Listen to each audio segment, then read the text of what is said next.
지난번에 빠졌던 소망교에서 빠졌던 내용을 같이 좀 나누려고 합니다. 학원 복음화 3과 전도 제자의 비밀이라고 했는데, 여기서 속 주제, 메시지 가운데 주제로 주시는 게 성공이라는 개념이었는데요. 그 부분을 조금 나누고 싶습니다. 참 희한한 게, 여러분도 경험하셨겠지만, 희한한 게 어떤 사안이, 어떤 주제가, 어떤 사물이라도 좋고 뭐든지 좋은데 이 그리스도를 거쳐 나오면은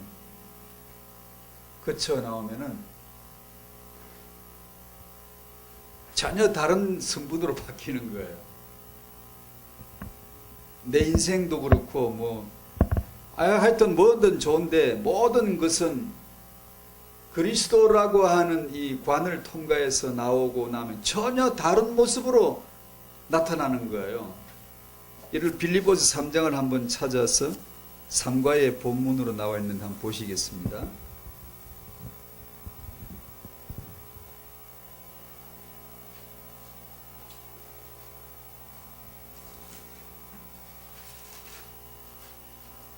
빌립보서 3장 7절 같이 읽겠습니다. 시작. 그러나 무엇이든지 내게 유익하던 것을 내가 그리스도를 위하여 다 해로 여길 뿐더러. 희한하죠?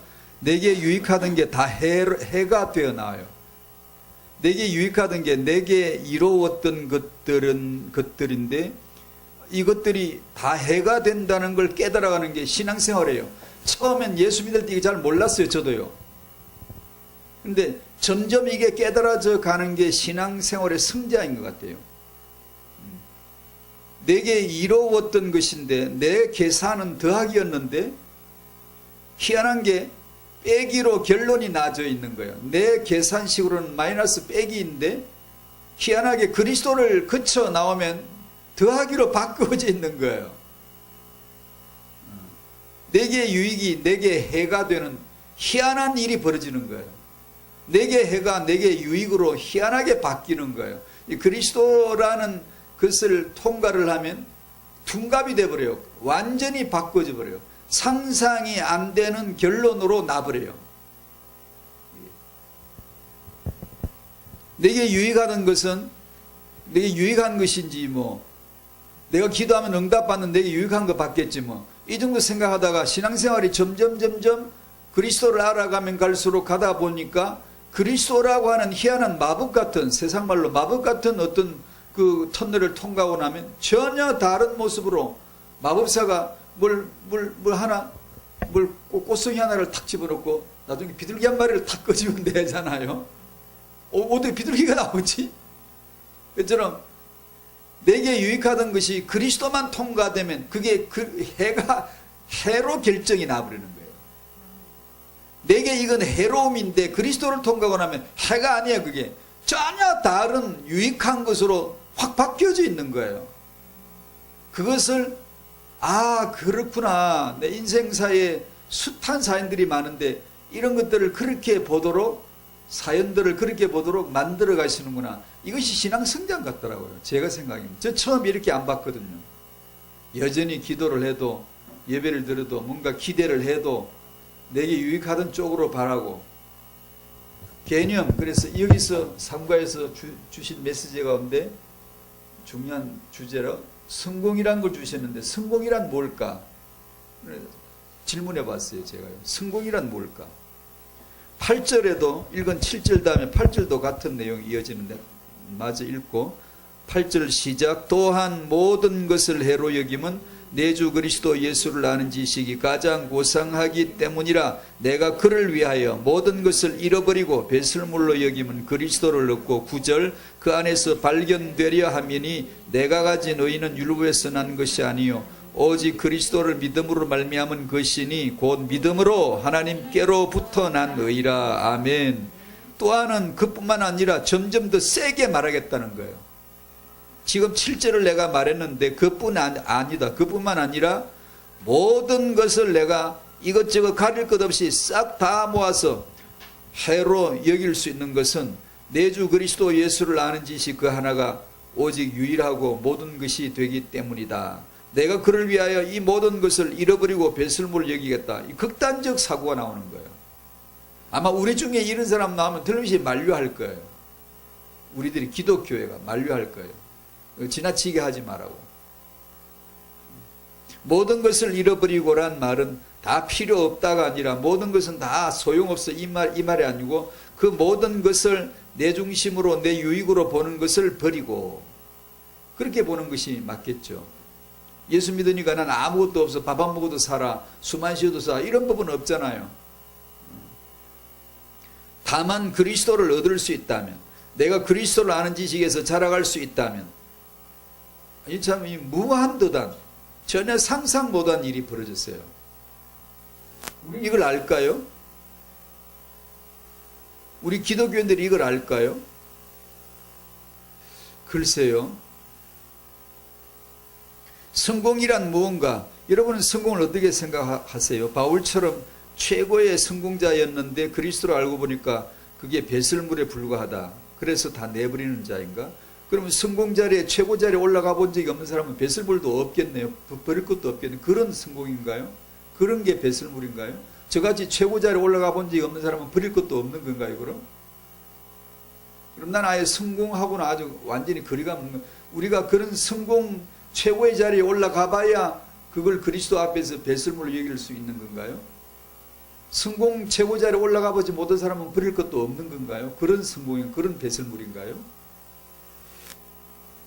전에도 잠깐 나눴습니다만 우리 기독교가 간증자를 세울 때 성공한 자를 세웁니까? 아니면 성공 못한 자, 적극적으로 표현해서 실패한 자를 세웁니까? 그래, 성공이 뭡니까? 무엇은 성공이란 개념이 어디 있다고 봅니까? 말씀 인도 받았더니 이렇게 잘 되더라. 마치 말씀을 제대로 받는 사람은 이렇게 축복받아 잘 되는 거야 라고 설명하듯이 우리는 그런 성공 개념을 아마 가지는 것 같아요. 성공한 자는 말씀 받은 결과로 받은 축복으로 그렇게 된 건가요? 말씀을 제대로 받으면 그렇게 다 성공하는 건가요? 초대교회 간증을 놓고 보면 많이 다른데 말씀을 제대로 받아든 사람은 잃고 뺏기고 쫓겨다니고 유리방황하고 토굴에 돌아다니고 이런 부류의 사람들이 참 많았는데 요즘에는 그런 게 인기가 있을 리가 없죠. 구시대적 산물 같고 옛날이나 그랬지 지금은 여전히 잘된 사람 위주의 간증이나 포럼이 되지 않을까. 우리가 복음 그러지만 그러나 실생활에서는 여전히 나 중심, 물질 중심, 성공 중심 그게 사로잡혀 있는 건 아닐까. 교회는 그런 일부의 소수의 사람들이 모델이 아니라 예수 그리스도만 교회의 모델이며 그 예수를 아는 모든 자가 교회가 아닌가. 잘하는 자들만 교회가 아니라 그리스도 안에 들어온 자는 누구나 교회가 아닌가.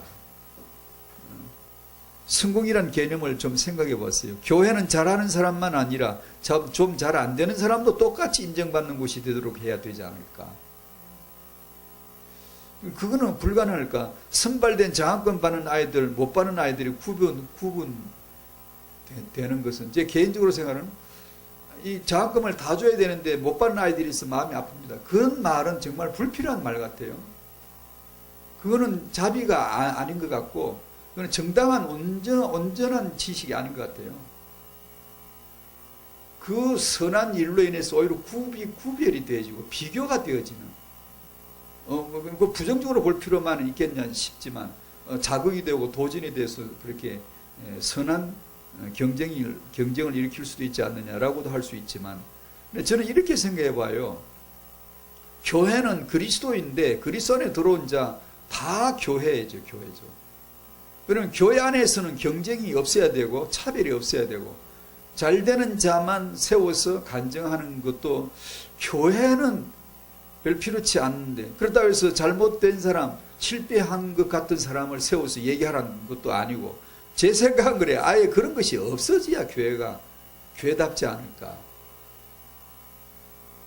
세우려면 그리스도만 높이는 말 그리스도만 찬양하는 찬송, 노래, 시인, 고백, 성공과 성공하지 않은 자란 개념 자체가 무너지고 필요 없는 곳 교회.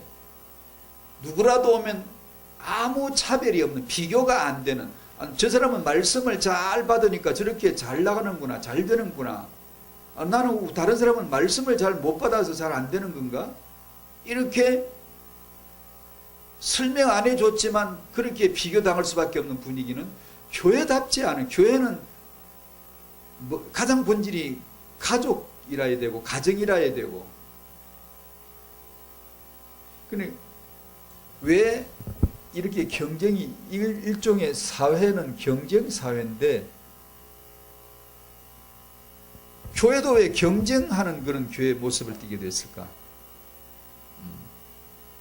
왜냐하면 우리가 아마 더 크게 하고 싶은 욕심이 있어 그런 것 같아요. 더 많이 하면 그게 복음이고 전도이고 부흥이고 그게 세계 복음화라고 생각하고 있기 때문에 그런 게 아닌가. 인본주의를 비판하지만 우리는 인본주의를 더 잘 쓰는 기독교가 되진 않을까 싶더라고. 어느 대형 교회, 나는 그런 걸 대형 교회라고 생각하지는 않습니다만 어떻든 간에 일반적으로 대형 교회라고 하는 초대형 교회, 전도왕이라고 하는 사람을 보고 그 사람을 아는 사람들이 거의 다 그런 말을 하는 걸 듣고 저도 받고 충격을 받았는데, 자세한 건 말할 것 필요가 없지만 개인적인 문제를, 대인관계에서 아주 이상한데 전도왕이란 말이에요. 그래서 제 생각에 저 사람을, 저분을 전도왕으로 세우지 말고 지금까지 그리스도의 복음을 겸손하게 들을 수 있도록 만들어 줬더라면 오히려 더 복을 받았잖아. 더 복음에 접근되지 않았을까? 어느 지점이 복음을 아는 건 그건 모르겠는데 어떻든 예수만이 그리스도란 복음에 좀 더 가까이 접근되지 않았을까? 그러니까 어떤 타이틀을 얻고 나면 그거 외에는 보이는 게 없는 거예요. 그래서 제가 아는 사람들이 하도 그래서 뭐 이상하다고 그래서 바쁘니까, 아니 어떤 사안이 있는데 그 사안을 대하는 태도가 정말 좀 이상해요. 그런데 교회에서는 최고의 전도왕이에요. 그래, 진정 저 사람을 축복을 정말 축복한 것일까? 오히려 그런 타이틀이 없이 겸손하게 그냥 복음 듣는 자리에만 있었더라면 차라리 말씀을 더 잘 들릴 수 있었지 않았을까? 라는 생각이 들더라고요. 제가 그제 청년 특강한 내용을 잠깐 생각이 나서 말씀을 나누면, 빌립보서 제가 서론에서 나눈 대로 주님을 믿고 말씀을 받아 응답받은 자는 주님이 지켜주시고 보호해주시는 우리 믿잖아요. 당연히 믿음으로 고백하잖아요. 주님께서 지켜주신다. 늘 지켜주시리. 어떻게 지켜주시던가요? 주님께서 주님이 일하는 바울을 당연히 지켜주셔야 되는데 바울은 감옥에서 빌립보서를 썼다고요. 목양실에서 쓴 게 아니고요.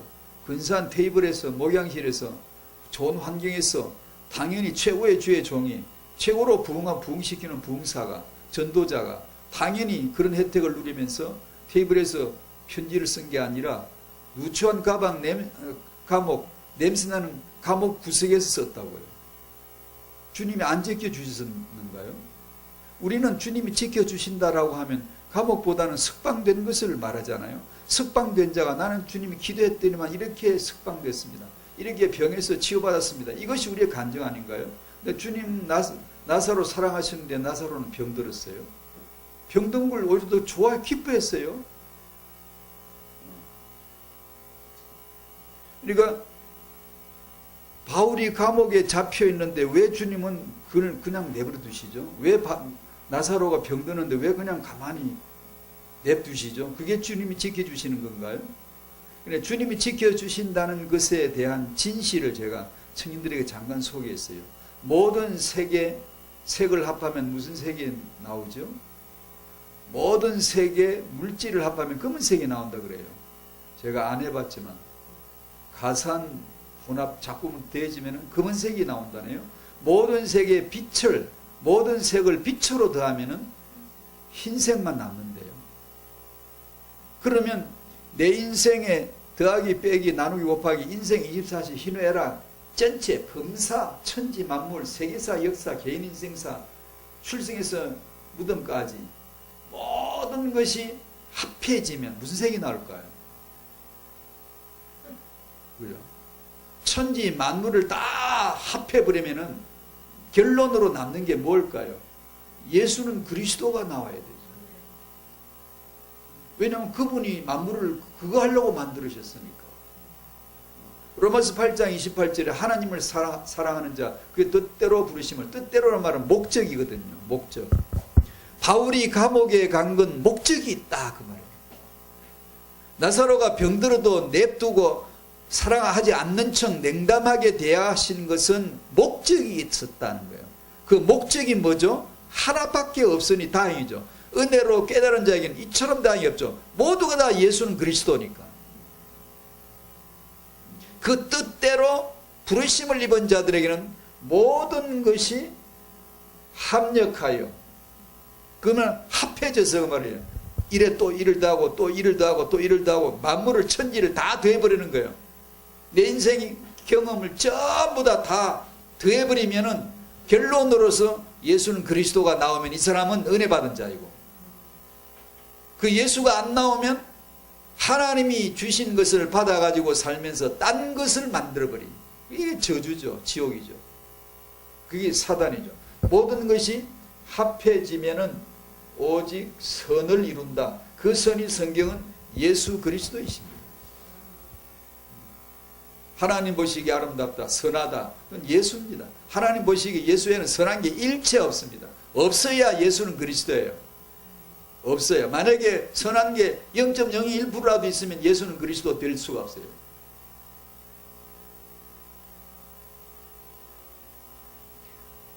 그래서 내 인생에 그런 일이 있었구나.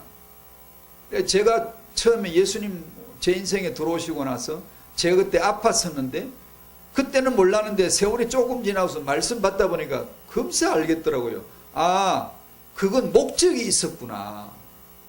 내 인생의 아픔이란 경험이 예수가 그리스도란 결론을 도출해내기 위한 하나님의 목적이 있었구나. 그걸 금방 알겠더라고요. 나서로만 그런가? 나도 그렇구나. 왜 인생에 그런 예기치 못한 원치 않았던 일들이 내 인생에 자꾸만 생길까? 아, 참 인정하기 어려워요. 참 인정하기 어려워요. 어려운데 지나고 보면 이거 진리, 이것밖에, 그리스도밖에 나오는 게 없어요. 그것을 인정하기란 수업료를 많이 치러야 되지만 어쩔 수 없더라고. 제 인생에 왜 이건 안 풀릴까? 왜 이건 이렇게 생겼지? 이런 것들이 한두 개가 아닌데 정말 기도하게 만들고 한없이 겸손하게 무릎 꿇게 만들더라고요. 왜 바울에게 육체의 가시를 푹 박아놓고 그 빼달라고 주의 종이, 전도자가 그거 구하는데 그거 하나 안 들어줍니까? 그거 좀 자존심 살려주면 안 됩니까? 전도자가 그 치명적 약점을 지니고 있어서 괴로워서 못 살겠던 그 바울이 이거 빼달라고 할 때 자기를 위해서 얘기했어요. 전도자가 전도를 하는 일에 도움되고 싶어서 안 그랬겠습니까? 근데 거절하세요. 목적이 있다는 거죠. 목적. 그 목적은 무조건 이것저것 다 합하면 가시, 사단의 사자, 질병, 뭐 별벽을 다 합해도 결국은 예수 그리스도만 남는다는 거죠. 그 하얀색 빛으로 오신 예수, 그 빛만 남는다는 거죠. 모든 색을 죽여버려, 없애버려, 흡수해버려. 예수만 남는다는 것이죠. 그게 신앙생활이고 그것을 알아가는 성장되는 것이 신앙생활인 것 같아요. 그래서 예수를 잘 믿은 지 오래되어도 여전히 내게서는 죄가 나와요. 그걸 하나님이 방치해둬요. 가만둬요. 안 나옵니까? 육체의 소욕이 바글바글 거리지 않습니까? 여전히 죄된 환경 가운데 존재하고 살고 있고, 환경이 그런 건 아무것도 아니에요. 내 자체가 죄예요. 죄. 육체의 소욕이 자체에서 가지고 다니잖아요. 여기서 언제나 영적 전투가 있고,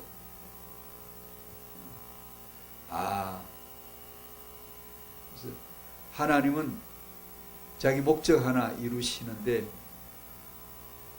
정말 못하실 일이 없구나. 상상도 못한. 그래서 바울이 그리스도를 거치기만 하면, 거쳐 나오기만 하면 완전히 다른 곳으로 완전하게 바꾸어져 버리는 거예요. 내게 유익하던 것이 다 해가 돼. 그럼 우리는 언제 알겠어요? 엄청 오래 걸리겠죠. 진짜 경험을 많이 해야 됩니다. 하나님의 목적. 하나님의 목적은 하나는 하나님께 영광. 왜 나사로가 병들었죠? 누구 탓입니까? 아무 탓 아니다. 그런 소리 하지 말아라. 생로병사 석가처럼 그렇게 답 찾으려 하지 말고 하나님의 영광을 위함이다. 그 다음에 두 번째, 그것으로 말미암아 믿도록 하려 하는 것이다. 믿어지게 하려 하는 것이다. 딱 제 얘기더라고요. 제게 왜 그런 어려움이 있었지? 하나님의 영광을 위해서예요. 나는 모르지. 무조건 그게 맞아요. 맞아지게 되어졌어요. 왜 그렇게 문제가 있었지? 믿음을 갖도록 하는 거예요. 하나님의 영광이 뭐죠? 또 잔소리 삼아 해봅니다. 영광 그러면 영광으로 계속 풀 거 아니에요. 또 하나님의 영광을 위하여 뜻도 알지도 못하면서 우리 기독교인들이 맨날 하나님의 영광을 위하여. 그게 뭔데요? 하나님의 영광을 위하여가 뭔데요? 하나님의 아들로 말미암아 영광을 받으시게 하는 것이 하나님께 영광입니다. 즉 다시 말하면 예수는 그리스도다를 만사를 통하여 만물을 통하여 알아갈 적에 하나님께 영광. 하나님이 영광이란 말은 나타내심인데, 하나님이 언제 나타나시죠? 무엇으로 나타나시죠? 하나님의 나타나심이 예수입니다. 예수. 믿어지게 한다. 믿음이 또 믿음을 또 믿음으로 또 푼다고. 아니, 풀면 꼬입니다. 성경은 풀면 꼬입니다. 믿음은 그리스도입니다. 그리스도. 예수가 그리스도이심을 아는 거요. 또 그리스도의 믿음을 내 믿음으로 얻는 겁니다. 그것을 믿음이라고 하는 거예요. 안 그러면 우리의 의지적 어떤 기능을 가지고 이성적 판단을 가지고 믿는 거라고 착각을 해요. 그래 믿어 놓으면 얼마 후에 가면 말씀도 안 들어요. 안 들려요. 쪼면서도 그런 차 안에서 약간 얘기를 했습니다만, 한때 그렇게 말씀을 삼하고 들었는데 뒤에 어느 날 만나보니까 그런 분위기를 전혀 느낄 수가 없는 거예요. 말씀 소통, 말씀 교제, 이건 정말 거리가 멀고 마음이 있잖아요. 그 하나로 다 평가는 안 되지만 마음의 어떤 느낌은 있잖아요. 그리스도가 소통되고 말씀이 소통되어야 되는데 그런 것이 전혀 나타나지 않는, 이 사람이 전에는 안 그랬는데, 우리가 그렇게 될 수 있다니까요.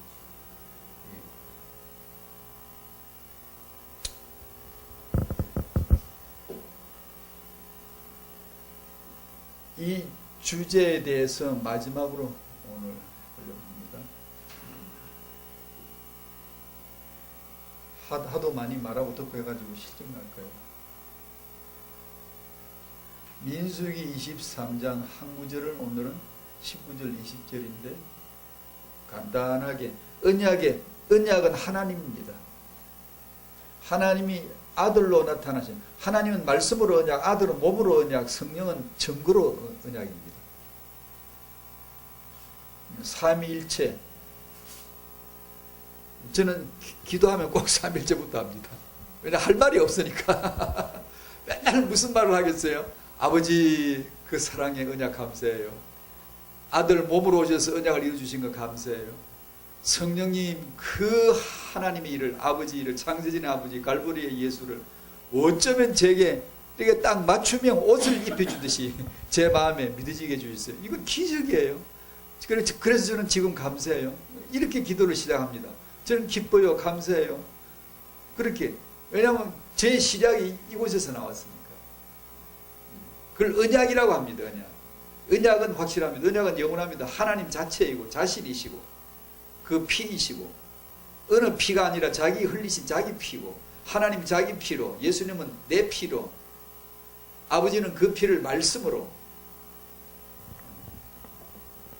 증거하는 이가 셋이니 하나는 말씀이고 하나는 피고 하나는 성령이시다. 요한일서 5장 6절 7절 8절에 나오잖아요.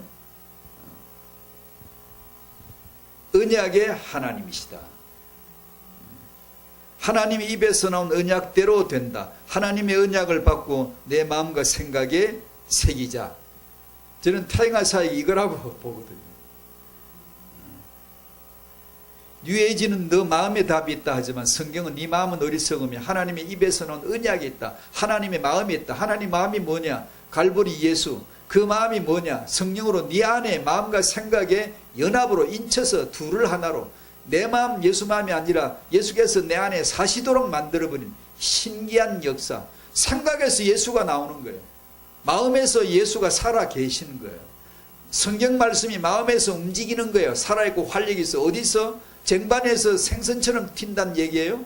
하나님 말씀이 살아있고 활력이 있어. 그 말이 무슨 말이에요? 시냇물에 물 흐르다가 그리 흐른다는 거예요? 아니에요. 내 마음에서 살아 움직이는 거예요.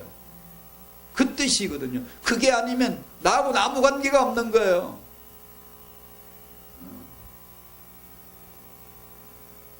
그래, 그러자니 말씀을, 성경 말씀을 읽고 반복해서 암송하고, 저도 계속 합니다. 그냥 암송했던 거 또 하고, 암송했던 거 또 하고, 매일 합니다. 그냥 뭐 아침에 자고 일어나면 먼저 하고, 화장실에 가면 하고, 잠자기 전에 하고, 운전할 때 하고, 계단 오르기 운동. 제가 하는 제일 운동은 계단 오르기거든요. 18층짜리 2번 오르면 36층. 그러면서 뭐예요? 그 암송하는 거죠. 왜냐? 혹시 묵상될까 싶었어. 혹시 어느 시점에서 어느 말씀을 하나님이 건드려 주실까 싶었어. 왜냐하면 성경 말씀이 얼마나 영광스럽고 빛나는 것인가를 좀 봤거든요. 맛을 봤거든요. 성경 말씀을 읽으면서 암송하면서 얼마나 놀라운 경험을 하늘이 이렇게 했구나. 안 가봐도 알겠구나. 하나님께로 가는 게 아니라 하나님이 왔거든요. 하나님 나라로 갈 소망이 있는 게 아니라 하나님 나라가 이미 와 있는 경험을 한 거거든요. 언제요? 성경 말씀을 통해서. 그래서 그 말씀을 더 가까이 하고 싶죠. 타영아 부모는 그래야 된다. 그게 제 지론입니다. 섣부른 거지만 제 타영아 사역은 타영아 부모가 어중간한 많은 말에 익숙해진 게 아니라 하나님의 말씀이신 성경 말씀을 알아야 되고, 아니 타영아 부모가 언제 성경, 그런 말 하면 안 됩니다. 그런 말 하면 안 됩니다. 인간을 양육하는 중대한 사명을 감당할 자가 성경을 알아야 되고, 근데 전문인 사역자들을 만나면 정말 그건 정말 해보고 싶어요. 좀 그게 신뢰가 될지 모르겠는데, 어떤 분들이 전문인 사역을 하신다 그러면 뭐 저하고 관계 없으면 제가 말할 필요는 없고, 저는 저와 같이 만나고 싶고 대화하고 싶고 이런 분이라면 그대의 성경책을 좀 보여주십시오.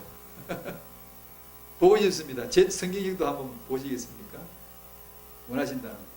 성경을 얼마나 사랑했는지, 말씀을 얼마나 읽었는지, 얼마나 글을 썼는지, 얼마나 거기에 하나님 받은 말씀을 그 여백에다 막 빽빽하게 쓰고 했는지, 성경 말씀을 정말 나의 사랑하는 책인지, 아니면 그냥 책들이나 읽고 그냥 설교를 폄하하는 건 결코 아닙니다. 제 말은 설교를 듣고 은혜를 받았으면 성경을 돌아가야지. 성경 말씀에서 상고해야지요. 그러한가야 날마다 성경을 상고하니라. 그게 우리가 되어야지. 설교를 듣고 보니까 와, 하나님 말씀이 그렇구나. 그러면 집에 가서 뭐 하죠? 날마다 성경을, 그러한가야 성경을 상고하니라. 그게 되어야 되는데, 요즘 크리스찬은 그걸 잘 안 하려고 그래요. 그냥 쉽게 말로, 그 쉬운 게 결코 쉬운 게 아니거든요. 쉽게 사는 게 아니거든요. 어느 날 반석이 없어 무너지거든요. 기독교의 진리는 다 하나, 성경책밖에 없거든요. 그러면 부모는 이 언약의 말씀을 들고 나는 축복자이다. 아니 어떻게 축복할 수 있나? 말씀을 받으면 담대해질 수 있겠죠. 말씀대로 되니까. 말씀대로 축복하라고 하셨으니까. 그래서 모든 언약으로 자기를 축복할 수 있어야 된다. 후대를 축복할 수 있어야 된다. 부모는 언약으로 육아를 해야 된다. 후대가 받는 복, 민수기 23장을 다 같이 여시겠습니다.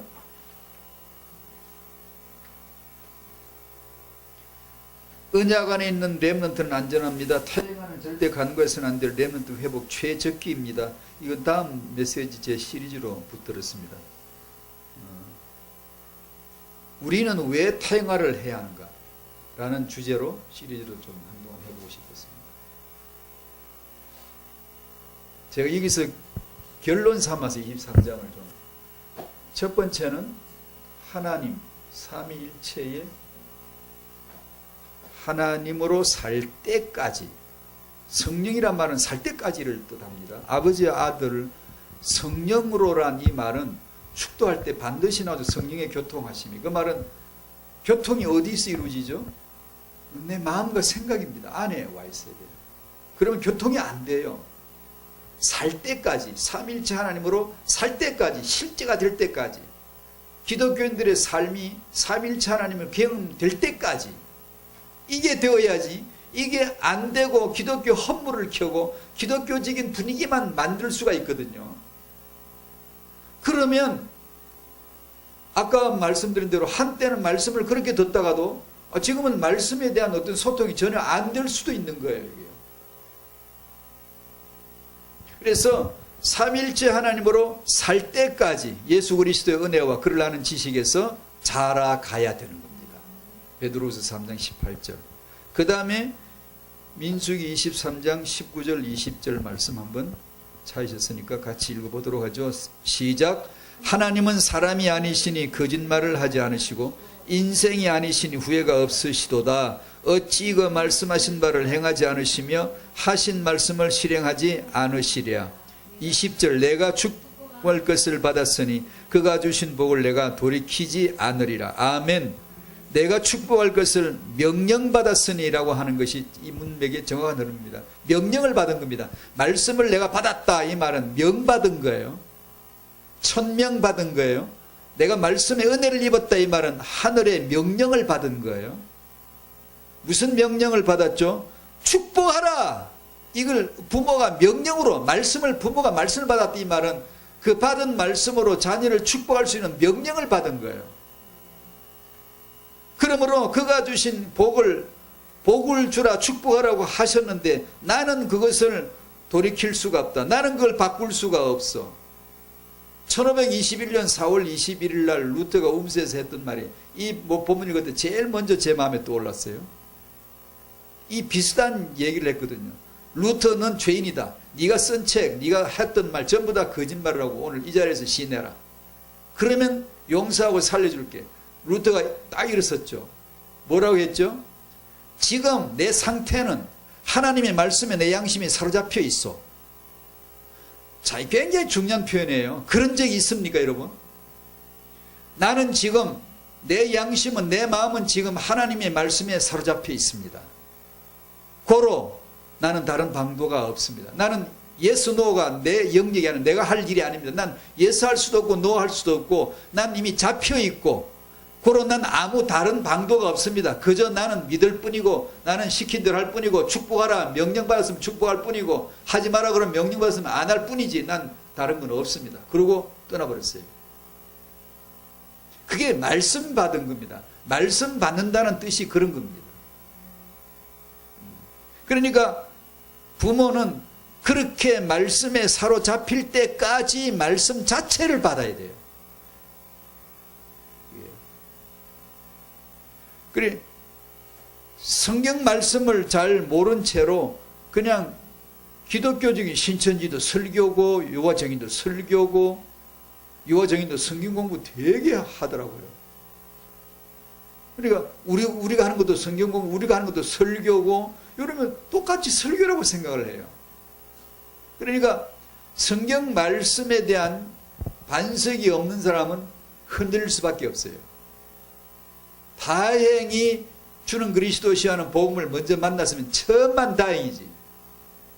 만약에 그렇지 않냐고 다른 은혜 끼치는 말 잘하는 교훈을 주는 그런 설교를 만났으면 그게 믿을 사람이 한둘이었겠어요? 옛날에 가톨릭이 그랬잖아요. 평신도 니들은 성경 읽지 마. 너희들은 읽을 책이 아니야. 사제들만 읽고 풀어 말해주면 그만 들으면 돼. 듣기만 해. 그러다가 세월이 지나자 사제들도 읽지 못하겠어요.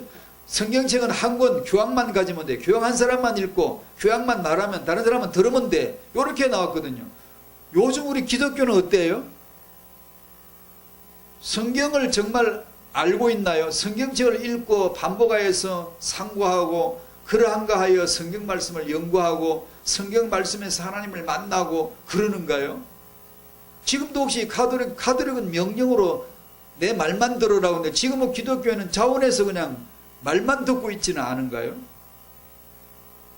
그래서 저 같은 사람은, 설교자는 이게 책임이 중대하거든요. 이게 벌받기 딱 알맞아요. 설교자는 아무나 선생 되지 말란 말은 영원한 진리예요. 그래서 성경 빨리 펴라고, 지금 성경 같이 읽자고, 몇 절 읽자고 성경을 많이 읽도록 하고 성경 말씀을 많이 접하도록 해주는 역할을 제가 해야지, 성경 읽는 걸 접할 수 있는 기회가 없고 그냥 말만 들으면 돼 이렇게 만들어 놓으면은 이거 굉장히 위험할 것 같아요.